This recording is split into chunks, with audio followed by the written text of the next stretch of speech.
New at 5 in retail news, economists say consumer spending is easing off owing to slower job and wage gains, elevated borrowing rates, and tight lending standards. Here in Hawaii, some store owners worry the increases in minimum wage just add to their ability to keep their doors open. This is a story you'll see only on Island News. The state's minimum wage will increase from $14 to $16 per hour on January 1st, 2026, and to $18 an hour on January 1st, 2028. These are incremental step-ups required under a 2022 law when the minimum wage was $12 an hour.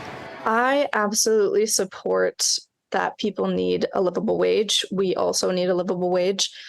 Hunter Long and Jillian Dale Lindo co-own Keep It Simple Honolulu. They have issues, not with the wage increases, but how the state dictated it. But as a small business, especially after all of the economic events that have happened to small businesses in the last few years, like small businesses are dropping like flies.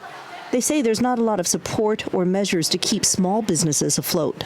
I foresee even more small businesses will be closing. Or even reducing hours, reducing days, getting like the virtual kiosks, trying to transition more to online. But economic justice advocates like Hawaii Children's Action Network see it differently.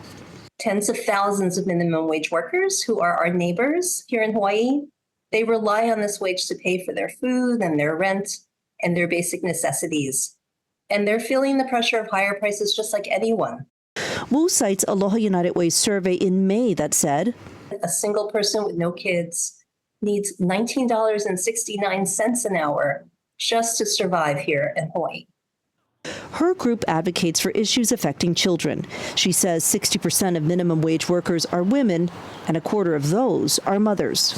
Of the increases for the minimum wage the last couple of years actually really helped keep some people from losing their apartments and, falling into poverty and homelessness. These small business owners have said to me, which is if we can't afford to pay the overhead and pay with the minimum wage increases, then we too may find ourselves in a poverty situation.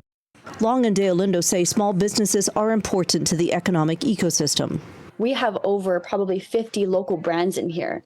So now we're not only just supporting us, but we're supporting 50 different families on this island. The store owners will raise their workers' pay while maybe finding themselves living paycheck to paycheck.